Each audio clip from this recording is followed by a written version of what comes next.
Hello, welcome to the Motorsport Review. We're here to discuss everything that happened at the Spanish Grand Prix. Yes, the third part of a triple header that had a bit of a undertone of goodbye.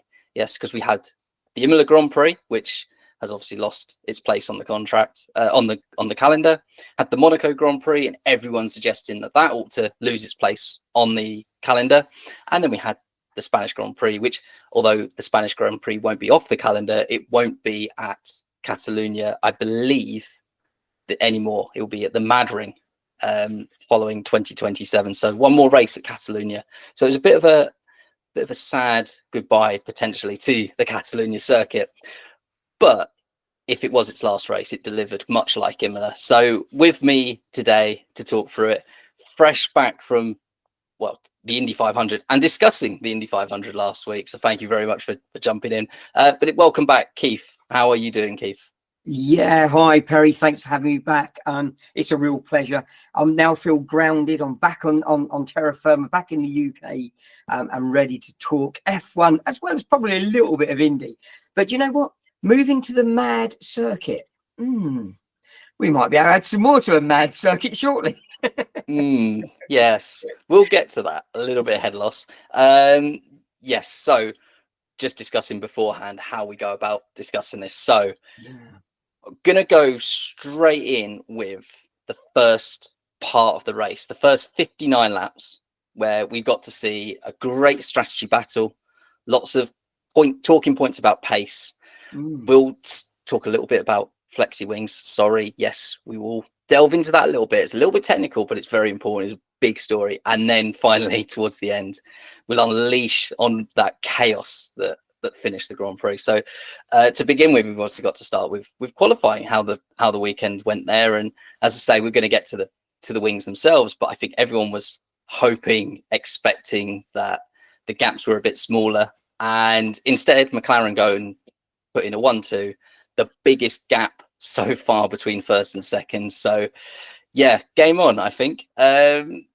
What did you make of that performance? It was a pretty dominant performance. Oscar Piastri as well, topping Q1, Q2 and Q3.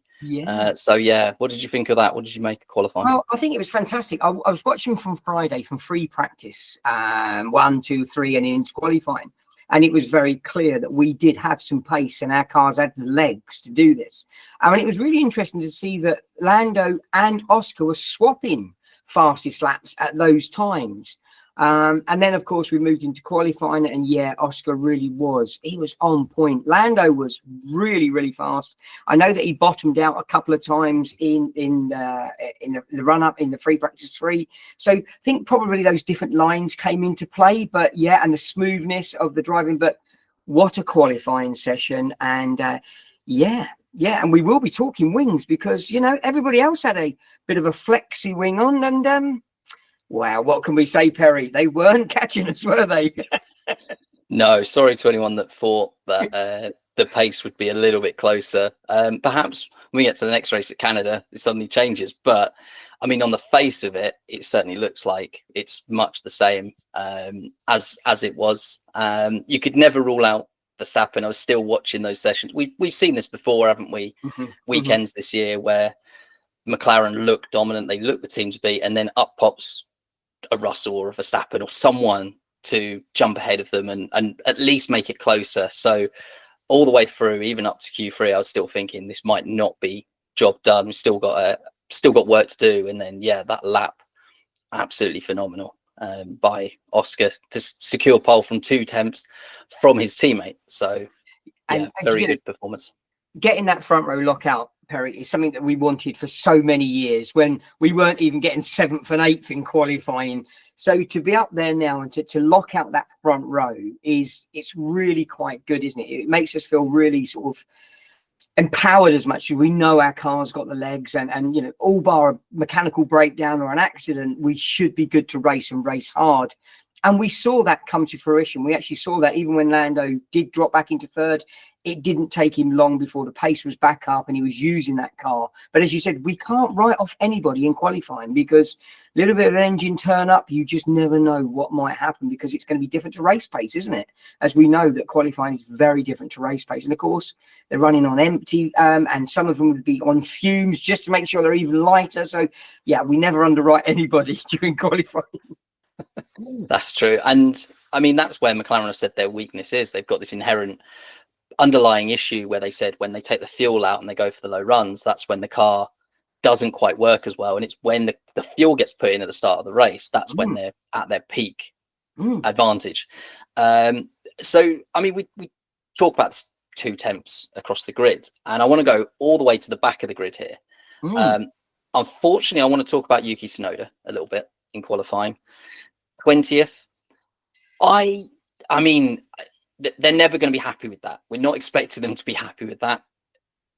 There's obviously a huge question mark problem with the second Red Bull seat, but he was 8 temps. He was 20th and only 8 temps off Oscar Piastri.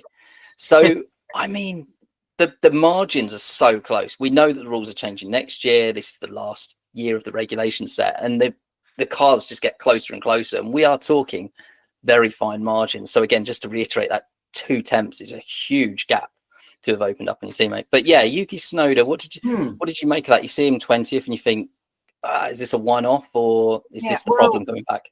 I don't quite know where this problem's coming from, Perry, because we saw him start from pit lane, of course, as well. You kind of got to work, it is only 8/10 a second. When we say only 8/10 a second, I'm not driving that car at that speed. But, why is he back there? Why is he right the way back there? And we've got we've got the stake cars up even higher. He's supposed to be a number 2 driver in a 6-time championship winning team.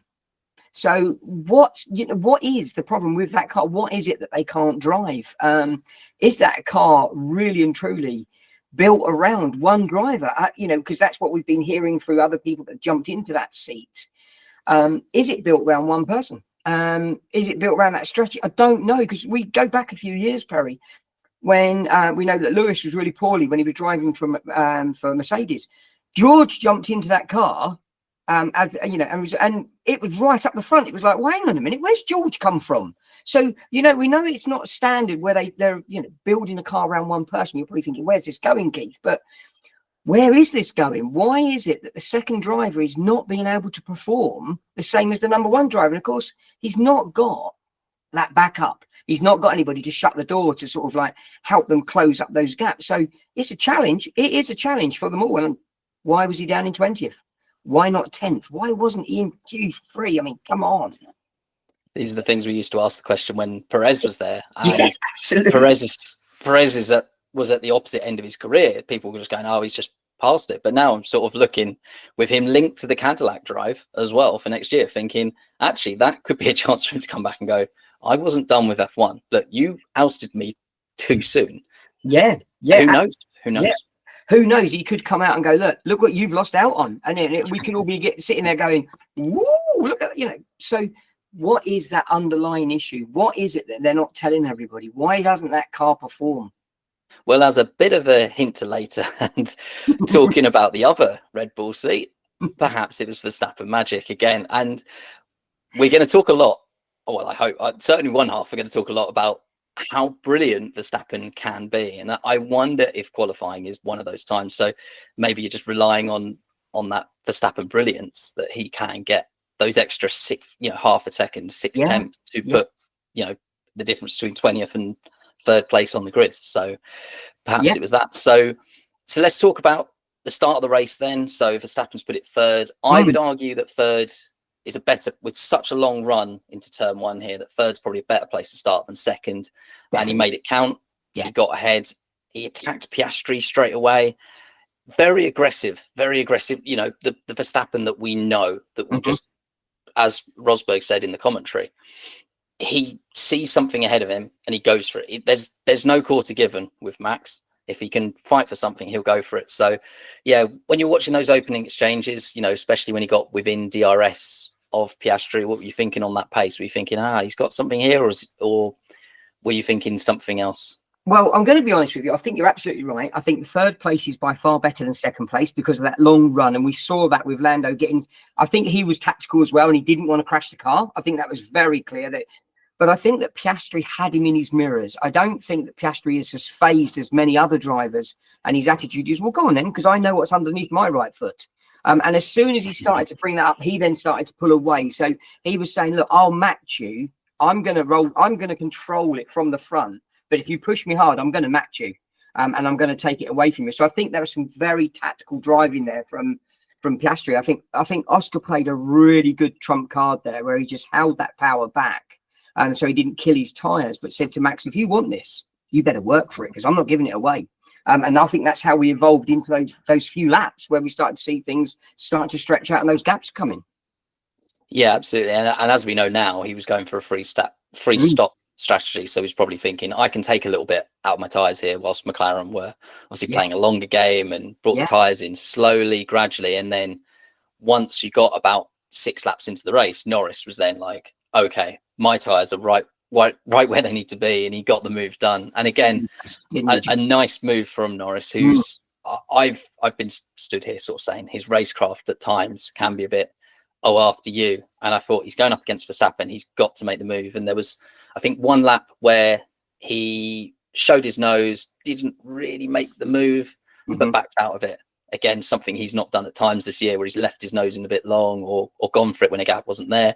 The next lap, got the move done, and it was clinical and it was crisp. So spot on from Lando there. You could see that coming. I mean, all right, we're armchair watchers, we're armchair viewers, but you know what? You could watch that. I saw that being set up. You could almost feel him going, right, this is it. This is my lap, you know. And he came in, and he sweeped in. He really did do a cracking job, and he got a great overtake. Yeah, you can tell it's good when Verstappen doesn't even defend.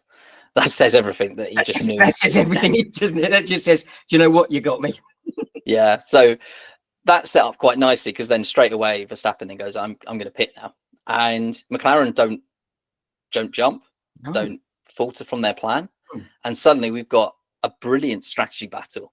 I absolutely loved this first part of this race, the way it was playing out. It was very tense, but I thought Red Bull played a bit of a blinder. Yes, they ultimately would have finished third, but when you were watching it, were you like me? Were you a bit nervous? Were you thinking, hang on, they've got a bit of pace here, and I think they've pulled a blinder? I kind of wondered what they were doing. I can't lie. But then I was watching our guys and Will, and, you know, talking to them on the radio saying, how are the tyres feeling? Can we go further?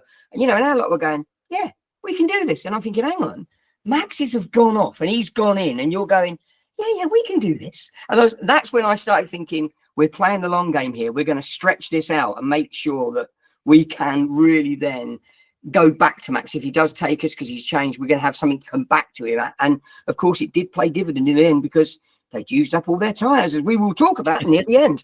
Yes, yeah, absolutely. So, yeah, it was a bold strategy by Red Bull, but it very nearly paid off. And yeah, it was only after the first stop by McLaren, second stop by Verstappen, he's catching on the mediums. But I thought to myself, okay, but his tyres aren't going to give him that performance all the way. So he was like 6 seconds behind. He got to within about 4, and then the gap stayed, and Norris kept him at arm's length. So yeah, I that was the point. I realised he's not catching anymore. We're just going to do whatever he does. I honestly felt, and we're in the same WhatsApp chats. Yeah, I honestly felt that if Verstappen had converted to a 2-stop, like they were talking about on the Sky broadcast, McLaren could do this as a 1-stop. It wouldn't be the quickest way of doing the race, but I honestly felt like they had the tyre life, they had the tyre preservation, that they could have just 1-stopped it. I'm going to be totally with you. Yes, again, we do share WhatsApp. I was there for the 1-stop. I think they were geared up to say, okay, we're not going to be the fastest at the end, but we're going to be consistent. You're going to take 20 seconds out to get a pit stop. That's going to put us even further up the road on a tyre that's maybe hanging on, but we can do that. And I think they were ready to convert. I think that our strategy team had us ready to rock and roll in case. Yeah, it was, we had him checkmate. At that point, we said, definitely. Whatever you do, as soon as Max pitted, we pitted Norris, we pitted Piastri, and got them out ahead. And they've now got 1 and 2 lap pressure tires as well. So yeah, it was but it was it was really interesting. I absolutely loved that we had, coming from Monaco where there was an enforced two-stop strategy, coming to here where you had 2 versus 3 legitimate strategy. This is what the tires need. You can't just enforce a 2-stop. It doesn't work like that. I love that they tried it, but this was what they need to do. They need to make the tires actually degrade. That is the key to an exciting race, an exciting strategy. And I think we got a little hint of that over the weekend in FP1 and FP2 and even into FP3. We didn't see the long runs on the hard, and it was a bit like, so none of us are thinking about the hard tyre. So, we're kind of thinking, right, how are they tyre saving? Where are they tyre saving? Because there's only an allocation for the weekend, and we didn't go out. We didn't want to run that hard. We'd worked out how we could keep that medium in a sweet spot. So, yeah, the writing was on the wall, and I think potentially, because I think Red Bull were watching us and they'd seen our long runs and seen how our cars were performing, they had to think of the opposite. So theirs was right. If they're going to go 2, we better go 3 to keep up this speed, see if we can match them. But, it was great to see a proper old-fashioned race, as well as, with the strategies and everything coming involved, because it was a game. It was a game this weekend, and a cracking one as that, I love seeing it all play out. And as I say, we'll get to the front wings in a second. And watching even further behind as well, we had George Russell, Antonelli, Hamilton, Leclerc having their own sort of little scrap behind as well, to be what ultimately was going to be 4th in the race. Hamilton had qualified well. This is quite unlike Hamilton. Had qualified well, but his race, he looked all over the place. The back of that car was not behaving, and it was very clear Leclerc had a better setup or just had a better understanding of that car. I don't know what it was, but he could put that car places that Hamilton couldn't ahead of him. And this was like lap 10 of the race. Yeah. So very clear to see that one of them had a drivable one and one was struggling. Yeah. and this is, this is untrue. Yeah, I know. Start of the season, we were doing predictions. I said, I think Leclerc will come out on top in the points. But I think that what you'll see as a trend is that Leclerc will qualify higher and Hamilton will have a better race. So this was the exact opposite of that, but perhaps he got qualifying performance by extracting something from the rear of the rear tires that obviously hurt him in the race. But yeah, he really struggled in this race. Did Hamilton, so a bit unbecoming of him, really. But it was good to see Leclerc pressing on, and he was always there. I noted again after our first pit stop at McLaren that Leclerc was only about 5 seconds behind, and I thought, oh, okay, he's quietly just gone about his business. He did it very had Hamilton allowed him through sooner, because again, Ferrari doing their usual, you take three laps to decide what to do. I thought he could have been right there. I think he would have been right there. I really do. And if you go further back, it was really great to see, like Ollie Berman and that those guys were fighting at the back as well, because it was like there's points up to 10th place, and it's who's going to get 10th place this time, because these guys weren't going to let Alonso take it easily. They were going to fight. They were going to push hard. So it made it a good, interesting race. We didn't see much of our boys, of course, because they were way up the front there, but looking at the midfield and the back, what we saw was some cracking racing, and we saw some fantastic overtakes, especially on some of the corners where we didn't expect to see overtakes coming in, but they just took a brave one and went, I'm going around the outside. Yeah, Verstappen around the outside of that long, I can't remember what the corner is, in the third sector, was a decent move, just drove clean around the outside and thought, wow, okay, got the grip. That's what new tyres will do for you. Some less clean overtakes, yes. Williams with a little bit of damage. It wasn't their finest weekend. We've seen them slip a little bit back this weekend. Maybe again they'll be back in Canada, but the damage bill was quite high from this one. Albon threw 2 wings, Sainz with 1 front wing. They played their cards right there with Albon, didn't they? When he got that 10-second penalty, they pulled him in. They were saying like, right, come on, we're retiring the car. No, we're not. Go back out for one more lap after we've done 10 seconds, because that way they've not got to carry that penalty over to Canada. But couldn't quite work out, was it the volume of damage he'd undertaken? Had they used up all their front nose cone? Why retire him? Unless, of course, they'd got no other noses to stick on, because he'd literally gone through them all. I could only think it was that they didn't have any front wings. Any Because front wings or noses were left, you kind of like, I've killed with them. I'd be surprised, when we see the cars in the garage, they seem to have stacks of wings, don't they? So Or is it because maybe there's something underlying. Or is it because they've got 4 there, 2 each? Perhaps that as well. You'd wonder whether they probably rules against it. Sticking Sainz's wing on Albon's car. There's probably a black flag waiting for you if you do that immediately. But yeah, perhaps they. I tried to look up why he retired and couldn't find. No, I think structurally, and financially, it was a case of like, let's bring this car in. We're not doing anything with it. It's not earning us any points. Bring it in, stick it in the garage, and we go again in Canada with a fresh new model. Yeah, we can't afford a 4th broken front wing, so they can't be cheap. They cannot be cheap. Those nose cones and front wings, they can't be cheap because there's a lot of stuff inside them. They're not hollow. There is engineering inside them. So absolutely. So so we sort of covered the first bit of the race. Yeah, it looked to be heading towards the finish. Yeah, and I mean, as I say, we'll talk about the front wings then very quickly. This technical directive, it's going to shake up the order, and it just didn't.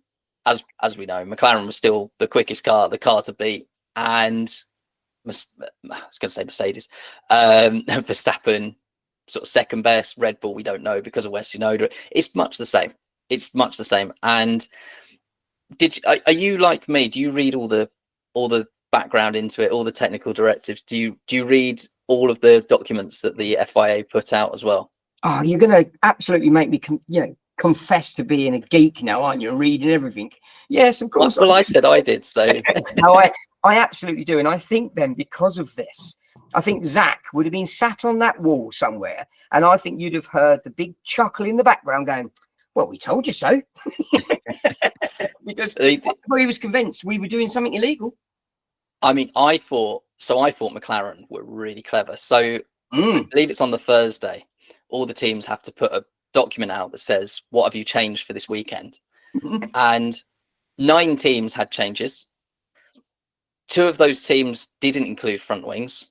And McLaren were the only team that said, we've not changed a thing. Which is coming racing. And when they were under the most scrutiny, as you say, everyone's sitting there going, McLaren are cheating, because they're the quickest car. This will always happen in Formula One. If you've got the quickest car, you're cheating. That's the rule. Yeah. And so to arrive at Spain with all that scrutiny on them and be able to go, we've not changed a thing. I mean, it was very clever. Do you know how they got away with this as well? No, go on. I probably missed it. So Mercedes did the same trick. They changed the wing in Imola. So they tried the wing in Imola. They declared the front wing in Imola, said we've got a new front wing. Yeah. And because they've already declared the car, there's nothing changed. Declared that configuration. It's not new. So they don't have to declare it in Spain. So it was only Alpine, I believe, that didn't have to change their wing. And given what Formula One's like, you have to push all the limits. So you'd have to say, Alpine, what are you doing? Push that limit. If you can deflect it by 15 mil, deflect it by 14. Yeah. Now that it's 10, they'll all be pushing it to 9. That's just what Formula One is. They do push right to limits, as we know. But I suppose we were lucky this weekend. It was so hot out there. We're just so lucky that the water didn't evaporate quicker in our tyres to keep them cool. Who knows what went wrong? Because you are right. Everybody's going to say we're cheating. But we're a team that have come from the very back, from having those very bad years where if we got 7th or 8th in qualifying, we partied, and we partied hard because we was in the top 10 or we'd hit Q3. And we do know that people like Adrian Newey will confess that they will take those directives, they will pull them apart, and they will take it to the limit of what that's. And that's engineering. And that's what Formula One is all about. That's why it's the blue ribbon class, because at the end of the day, it's about pushing those boundaries and what can they get out of an engine? What can they get out of a car by just literally going to the recommendations and maybe a smidgen over and going, oh, we didn't know it's 0.5. They've got to push that envelope at the end of the day. That's why we're here. That's what we do. Absolutely. Yes. So I mean, the final point on this was from Hamilton himself, who basically then said, well, nothing's changed. It's just cost everyone millions of pounds to make this happen. So ultimately, I think that's where we're at. You've got to test the reg. You know, if you're losing and you see a car ahead and you think they're doing something untowards, you have to challenge. Of course you do. But we know where this came from, which team. We definitely we won't comment on it. No, we won't. We'll be good boys. We won't put ourselves into liable situations. But Hamilton wrapped it up nicely for us. Yes, beautifully. So let's get into the juicy part of the weekend. Save the best for last. We're not talking overtakes by any chance, are we? Attempted overtakes, perhaps. What, you mean a little nudge, a little bit of a kissing on it? little bit of this, a little bit of that, a little bit of give and take. Yeah. Yes. So Antonelli loses oil pressure, he goes off, and we get a safety car. And just when the race was heading to the finish, it all kicks off again. And McLaren were really bold. I said this in our chat. I said, that's really bold. You've got first and second. You pit, you lose track position. Now, I've been stood here saying Red Bull execute every weekend perfectly. Mm-hmm. I think, I want to see if you agree with me on this. I'm pretty sure you will. I think this was the first of a couple of errors then to pit Verstappen, especially knowing that you've only got hard tyres. He was on soft tyres that they'd expected to go to the end. There was, I think, about 6-7 laps to run once the safety car came in. Yeah. I mean, I'm not going to work for Red Bull. I'll never get that job or opportunity, but I think they shouldn't have pitted him in. He should have stayed out first. But do you agree with that? I think it was a cluster. I won't finish that sentence, but it was a cluster. I think it was a knee-jerk reaction, and I think that once they got him in pit lane, there was that moment of, oh, what have we done? Especially as they only had one compound of tyre left. Now, did they think because it was a brand new tyre and the others were going to go on worn and scrubbed ones, did they think that it might give them an advantage because it was going to be sticky and they might get a couple of sighting laps? No, they shot themselves in the foot because that first acceleration, we saw that car skip out and its bottom say, oh, hello, hello front, here we are. And I think that was the indication. And I think he was on the radio straight away, Perry. What have you done? And I think that's where the beginning, if I may, I believe that's where the beginning of the red mist started was, what have you done? The anger had stepped in, the toys had come out the front of the car, and we weren't in a happy racecraft mode. We were angry. We were very angry. Yeah. Yes, we were a bit. And I think this is, I've spoken about Piastri and Norris and like their little weaknesses. When we talk about weaknesses of these drivers, we're talking like the difference between 100% perfect driver and 99.9%. Yeah, we're not saying minuscule amount. Yeah, they're not flawed anyway. But with Verstappen, he rejoins in third place. He's got these tyres on that he doesn't want. And now if you're playing the F1 game at home and something like this happens, you go, okay, I've made a bit of an error. I'll see if I can rescue fifth from this. Yeah. But Max isn't like that. Max only wants to win. And this is where he obviously does a bit of, right, okay, well, you've ruined this for me. Watch me go out here and just show you what you've done to me and what position you've put me in. He did get very squirrely out of that final corner, didn't he? We've got to say, what a save. It was a fantastic. I thought, here we go, another safety car, or at least yellow flags. But no, he saved it. He give him his due. He powered through that and brought it back. So good driving skills, fantastic skills. Yeah, really did. The wall on the right hand side is right there, beckoning. The gravel trap on the left. He could have gone either way, really. So no, he did very well. But of course, this gave Leclerc the run on him up the straight. That was a green light. That was a green light to take him because he's got no sticky power. So that was big sort of neon sign going, overtake me whilst you can. Yeah, and Leclerc didn't need a second invite. He was free. Right. There was, of course, a little bit of contact, wasn't there, on the straight between the two of them. Now, what was your thoughts watching that? I absolutely put that down to racing. I thought that when you look on the onboard, Charles definitely did not turn his wheels. He did not turn into him. And I think it was the natural trajectory of the car, and they were both coming in, and it was a tackle backed off. I would call that one a racing one. If I'd have been a steward, and of course I'm not that clever, but I looked at that and thought, do you know what? He didn't turn his wheels. That was the way the car was moving. He was fixed on that racing line, and Charles was, I'm coming through. And I think that nudged Max. I think Max got the hump because the first car had come past, and he rubbed him on the way past, and that rubbed him up the wrong way. Literally. Maybe that was for Leclerc's game. He was thinking he's already going to be wound up in that car. I'll just make sure that the job's done. I'd throw the red rag out the side. Little kiss on the way past. Oh yeah. Oh man. I mean, whenever you see two cars collide, like they came together, but touch on the straight, you just think it's a bit silly. Come on, guys. You know, again, we're talking 99.9% perfect race drivers. Why are they touching on the straight line? But yeah, then you hear Verstappen a few minutes later going, he has to give that place back. And I thought, no, come on. No, he doesn't. You've just made a slight bit of contact on a straight. Yeah. But of course, this then led to, I was going to say the big incident, but it's just the start, the catalyst for the big incident. It was, yeah, because George goes for the inside. Yeah. And they make contact again. So within one corner, Verstappen's managed to have contact with two cars. Mm-hmm. I agree with the Leclerc racing incident. And this one here, I thought Russell had the right to room, but he got it wrong, made contact. Verstappen was right to go off. And the stewards agreed. They said no decision required after it happened.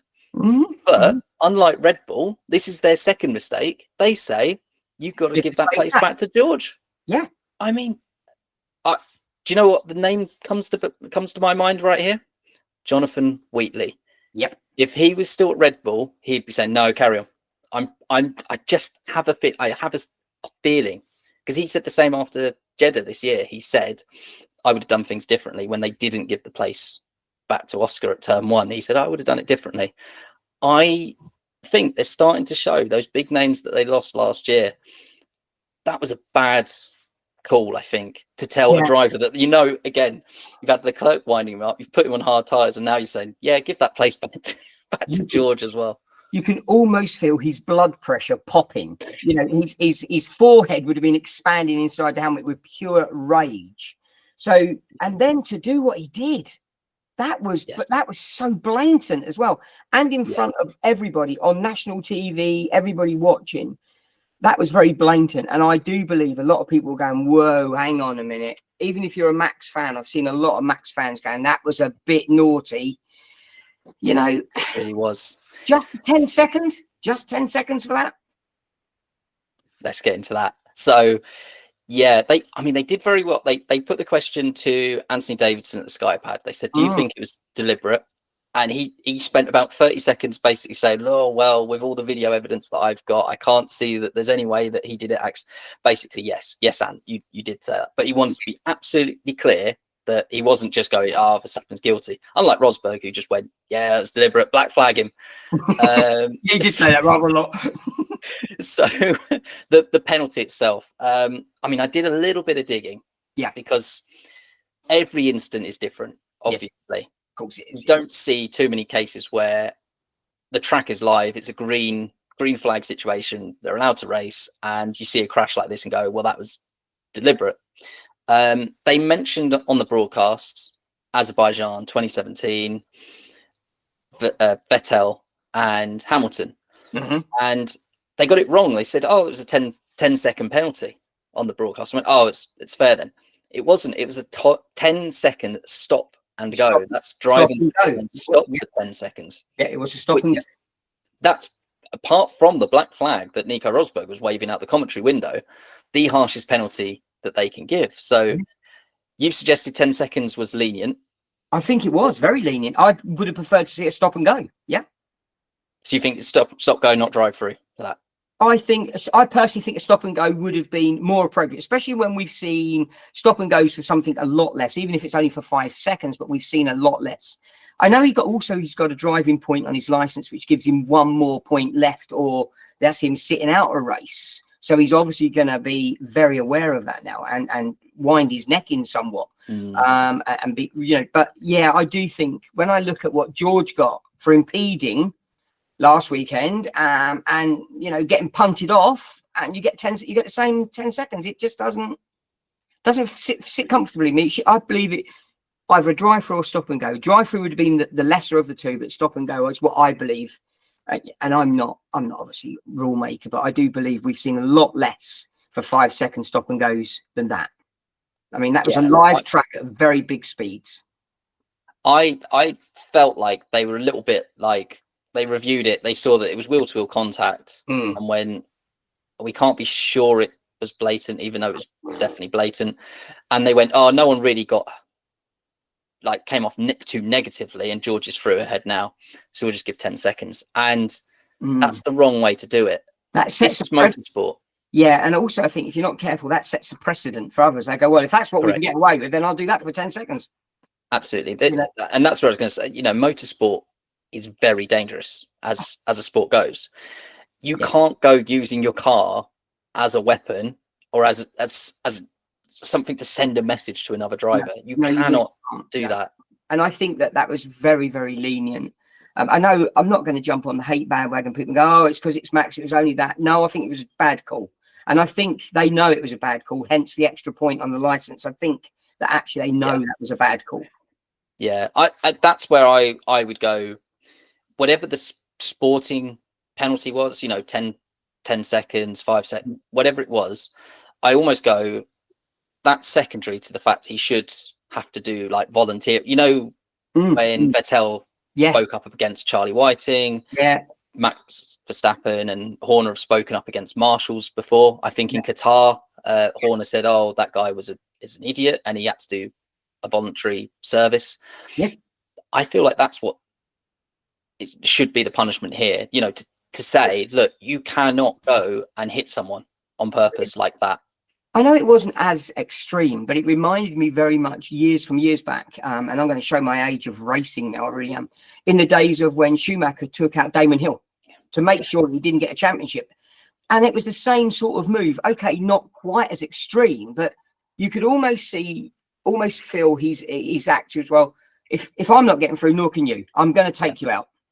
I was going to say exactly the same one, because then obviously Hill went up on 2 wheels. I believe it was. Or yes, it was went up on 2 wheels because of the way that the rear tires made contact. Now, again, the same could have happened yesterday if Russell Verstappen hits the wrong part of Russell. He goes up into the gravel trap. He's out the race.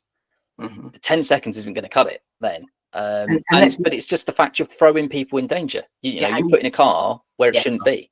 At the end of the day, the red mist had come down. He wasn't aiming that car. He just put that car. What would have happened? Well, the outcome was luckily, it was an okay outcome. But, you know, a split second, another 0.2 of a second, that outcome could have been completely different.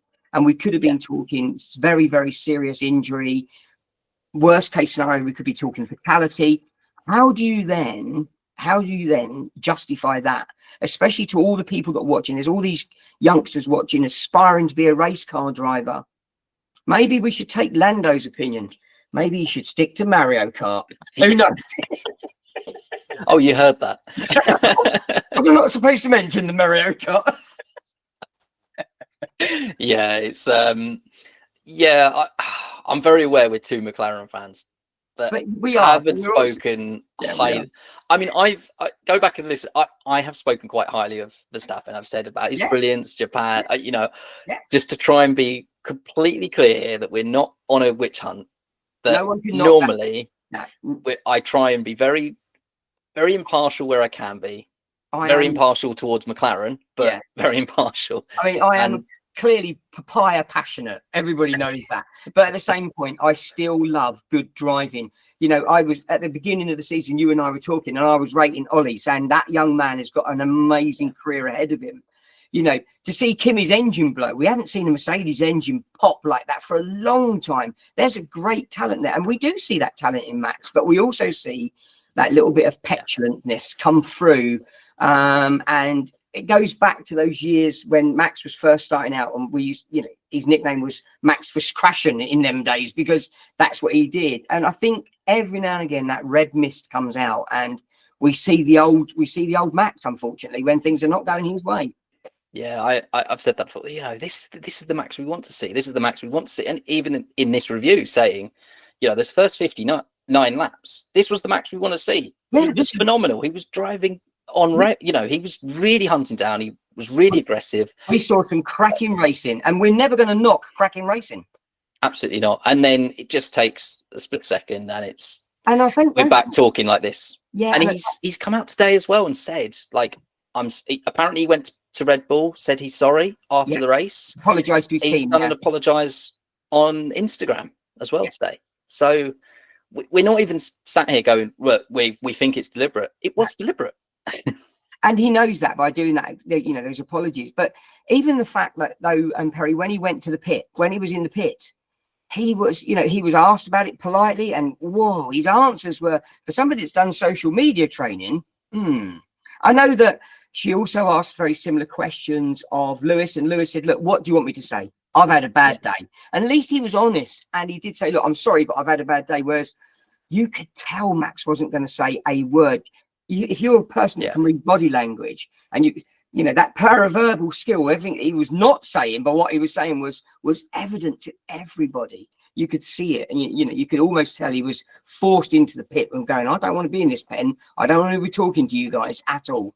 I just want to go home to my motorhome and close the door. So yeah, I almost think he did everyone say, oh, he's petulant child. I almost think like he did the right thing by just going, do you know what, you're not going to get a comment.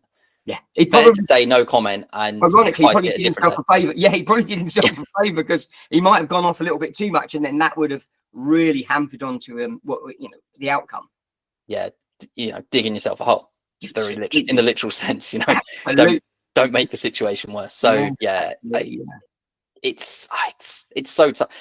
And these journalists, when they're in that situation, they do want to get that kind of reaction, because that makes juicy stories that are going to get all the clicks. So they do ask the questions knowing that they're going to get something. So that's what they're trained to do. They want those answers. They want to push that to provoke that reaction.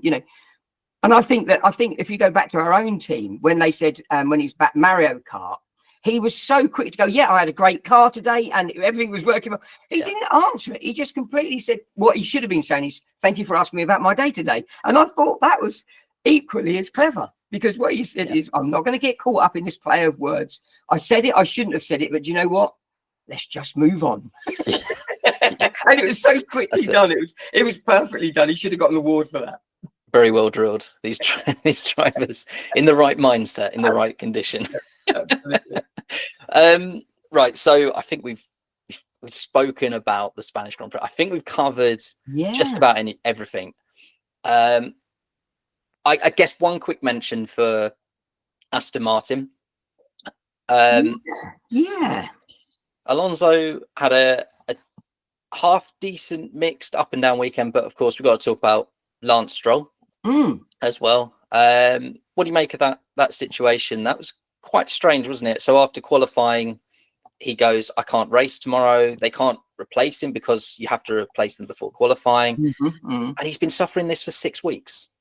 Well, of course, if he has got a musculoskeletal injury that has been really playing up, and he's potentially going to get a lot of arm pump in that car through the G-forces, and we do know that he had to have quite a lot of surgery done on that hand and that wrist, it could be the fact that he's had one too many little bounces off walls of late that have just completely aggravated that. And maybe he drove the socks off it and said at the end of qualifying, listen, guys, I can't. I'm hurting so much. I don't think I can do this. Maybe the heat was playing a part of that. Maybe it swelled.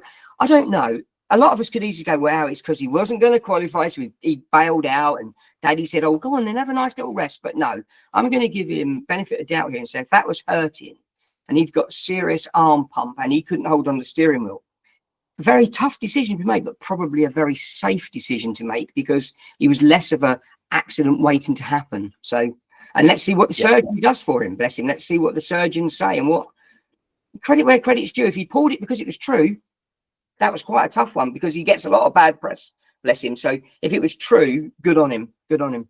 Yeah, absolutely. And again, I'm going to defend him slightly here as well, because he does get a lot of bad press. And I think he's a pretty solid driver.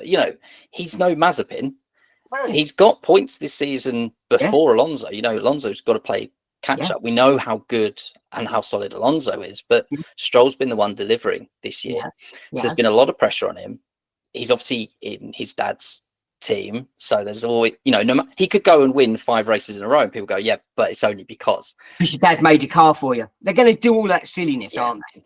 Exactly. So I like to think that the story that came out where he went to the motorhome afterwards and started smashing it, right, again, you've just hit the nail on the head. He came out qualifying, he's there going, bloody hell, my hand, my arm, I can't.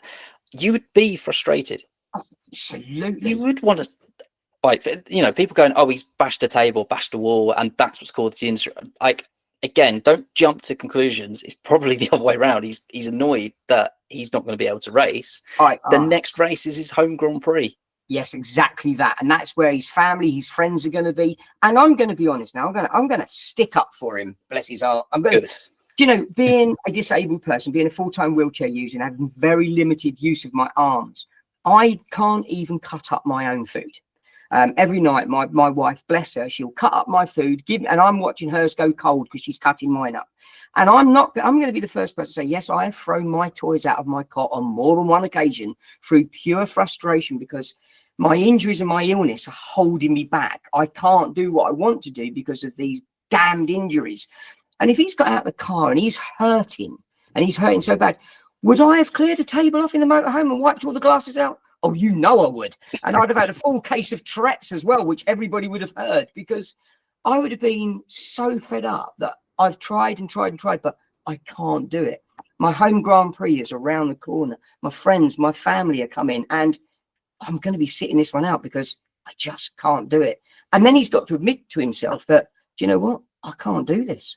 And that is the hardest one. You've got to get over yourself first before you can get over everybody else. And his frustration would have come out on him first, bless his heart. And he would have been slamming brain. And he possibly did damage it a little bit more. But hell, I would have done a lot worse, trust me.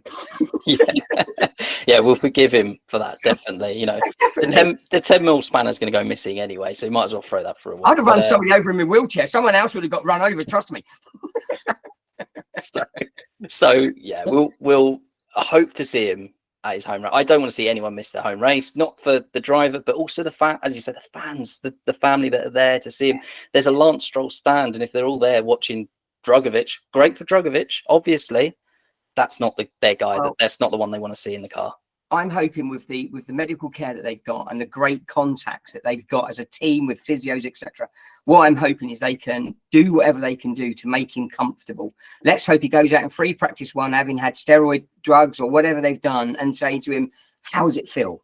If I have to strap you to the steering wheel, how does it feel? Because he's going to want to try. He's going to want to try, and he's going to be in a simulator, isn't he? He's going to be having treatment simulator and seeing if it's pushing it or hurting it. So let's give the guy credit where credit's due. Let's hope he can. He's not going to want to miss out on his home Grand Prix. Let's be honest. No, everything crossed. Best of luck to him with that, and yeah, hopefully he's on the grid. So let's wrap this up with the 2 questions that I always ask at the end of a review. Keith, you get to go first because I hate myself and I wish I didn't let the guest go first, and I'm going to put myself in a tight position because you're going to say everything I'm going to say. I want your driver of the weekend and your highlight of the weekend, and they can't be what I'm about to say. No, okay, no worries. My highlight of the weekend, I think, was just the close racing. I'm not going to name a person for that, the highlight of the weekend. I think some of the overtakes we saw were fantastic. Seeing the Hulk up in the top 10, I mean, that was fantastic to see that car up there. So I'm going to say the midfield and the back end was the highlight of my racing. They were pushing each other. They were racing each other. Driver of the weekend? Well, it's certainly not going to go to Red Bull. That's for us, I'm going to give it to Charles for very quietly breaking ranks, just sticking his head down, saying, can you ask Lewis to move, please? Because I'm coming through. So my wife is going to love me tonight because I'm going to go with Ferrari and Charles. That's a good shout. You've done very well. You've not answered the 2 answers that I was going to say. So excellent. Thank you for that. Yes, my highlight of the weekend was going to be the strategy. Was going to be the fact that we had tyres that put us in a position 2 or 3 stop, which is better. And we sat there trying to work out where this race was going to come together at the end. And that's what there might not be overtaking lap after lap after lap after lap, but that long play, and your brain actually hurts after you get a bit of a headache because you're trying to figure out where people are going to be in 40 laps time. Brilliant. More of that. That's a great one. That's a good highlight and a great shout. And my driver of the weekend was going to be Nico Hulkenberg. That's very middle of the road, but no, he just fifth place, and he had to overtake Hamilton. Sorry to your wife. Like you've just put her up here, and now I'm like, oh yeah, but by the way, she got take her down again. But no, you know, credit where credit's due. Hulk drove the wheels off that car. He absolutely drove the wheels off that car. He drove it like he stole it. Let's be totally honest. It should have been there after looking at qualifying. It had potential, but do you know what? He drove it, and he drove it hard. Yeah, absolutely. Everything had to go right, and he had to extract the best out of it. So definitely, absolutely, that was a phenomenal race by Hulkenberg. So a cracker. But I like Leclerc. I like your shout for Leclerc. As I say, in that race, that point midway through when the McLarens came out and they were like only a 5-second gap, I thought actually that's a pretty decent performance there from Leclerc. So that's a good shout, that one. He was definitely the silent ninja, cutting away at everybody on that track. Well, we said this about Russell this year as well, just quietly going about it and then sneaking a podium. And that's exactly what happened. You know, took a little bit of red mist from another driver, but he got there. And of course, they've moved Ferrari up in the constructors as well, because they've had podiums over the last couple of weeks. So they've just managed to sneak up and go into second place. So, you know, they're just chipping away. And again, it's fantastic to see different manufacturers and different teams pushing it and making it interesting racing. Absolutely, yeah. And hopefully Williams will get back, because they were very much in that Mercedes Ferrari fight. So hopefully they'll be back in there. And as I say, I want to see racing at the top. So I want to see Verstappen, and I want to see Tsunoda, and I want to see McLaren all battling away for the big points. So and Hulkenberg, you know, if he wants to be more consistently in the points and get my driver of the weekend, let's do it. Let's go for it.